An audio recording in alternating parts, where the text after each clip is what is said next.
Assalamualaikum warahmatullahi wabarakatuh. Om Swastiastu, Namo Buddhaya, salam sejahtera, salam kebajikan bagi kita semua. Dewan juri yang terhormat dan rekan-rekan saya banggakan. Perkenalkan, nama saya Bintang Ajhar dari SMA Negeri 1 Megamendung. Terima kasih atas kesempatan yang telah diberikan. Pada kesempatan ini, saya akan menyampaikan pidato argumen mengenai MOSI. Sebagai negara berkembang dengan potensi maritim, Dewan ini tidak akan menggunakan strategi ekonomi biru. Saya kontra terhadap MOSI ini. Maka di sini saya akan menyampaikan poin-poin penting mengapa saya tidak setuju dengan MOSI yang telah diberikan. Sebelum itu, saya akan menjelaskan apa itu ekonomi biru atau perekonomian sektor kelautan. Ekonomi biru merujuk pada aktivitas ekonomi yang terkait dengan pemanfaatan sumber daya laut dan pesisir. Ini mencakup segala hal mulai dari penangkapan ikan, pariwisata bahari, hingga eksploitasi sumber daya non-hayati seperti energi terbarukan dan mineral laut. Ekonomi biru juga adalah istilah yang digunakan untuk menggambarkan sektor-sektor ekonomi yang berhubungan dengan produksi dan distribusi barang dan jasa yang bersifat fisik atau materi. Ini mencakup sektor-sektor seperti manufaktur, pertanian, konstruksi, dan pertambangan. Lalu ada contoh sektor-sektor dalam ekonomi biru meliputi 1. Manufaktur produksi barang seperti mobil, pakaian, dan peralatan rumah tangga. 2. Pertanian, produksi tanaman pangan, hewan, ternak, dan produksi pertanian lainnya. 3. Konstruksi, pembangunan terinfrastruktur seperti jalan raya, gedung, dan jembatan. 4. Pertambangan, eksploitasi sumber daya alam seperti minyak bumi, batu bara, dan logam. Oke, saya akan beranjak pada argumen. Argumen yang akan saya sampaikan yaitu Indonesia adalah salah satu negara yang memiliki keuntungan besar melalui sektor laut. Dikarenakan Indonesia memiliki potensi perikanan yang sangat besar karena memiliki luas wilayah laut yang sangat luas.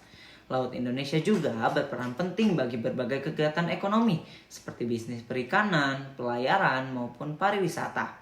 Setiap tahunnya Indonesia memproduksi perikanan tangkap sebesar 5 juta ton per tahun dan terus meningkat dari tahun ke tahun.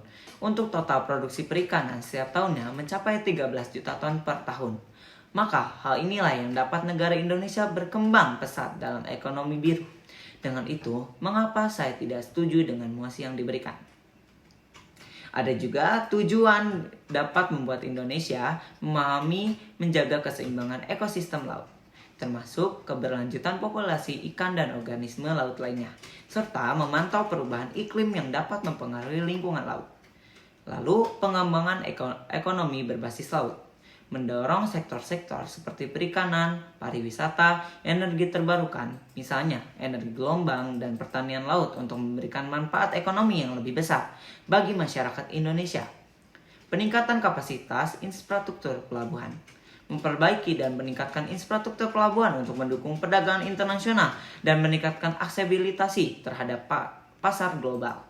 Peningkatan kesadaran lingkungan melakukan kampanye edukasi tentang pentingnya menjaga kebersihan laut dan mengurangi populasi untuk mencegah kerusakan lingkungan dan mengurangi dampak negatif terhadap ekosistem laut.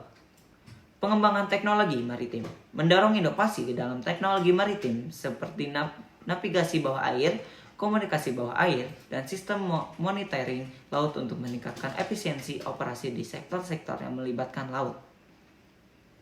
Peningkatan kapasitas manusia di sektor laut melatih dan memberikan beasiswa kepada individu untuk mempelajari bidang-bidang terkait dan sektor laut seperti perikanan, ilmu biologi laut, teknik maritim, dan lain-lain, sehingga meningkatkan kapasitas sumber daya manusia di sektor ini.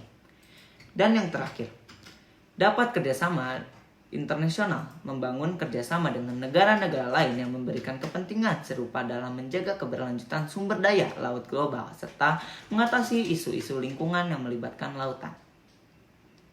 Lalu kesimpulan MOSI ini yaitu bahwa pentingnya suatu ekonomi biru bagi Indonesia yaitu untuk menerapkan strategi ini secara komprehensif.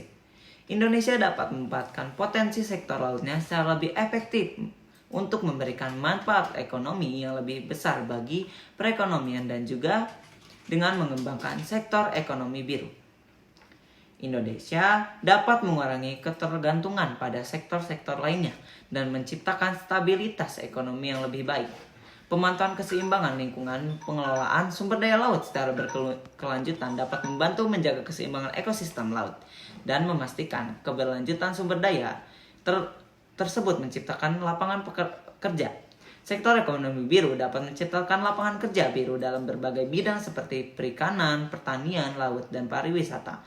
Pengembangan infrastruktur. Untuk mendukung sektor ekonomi biru dibutuhkan pengembangan infrastruktur seperti pelabuhan, jalan raya, dan fasilitas lainnya yang mendukung aksesibilitas ke sumber daya laut. Cukup sekian, terima kasih.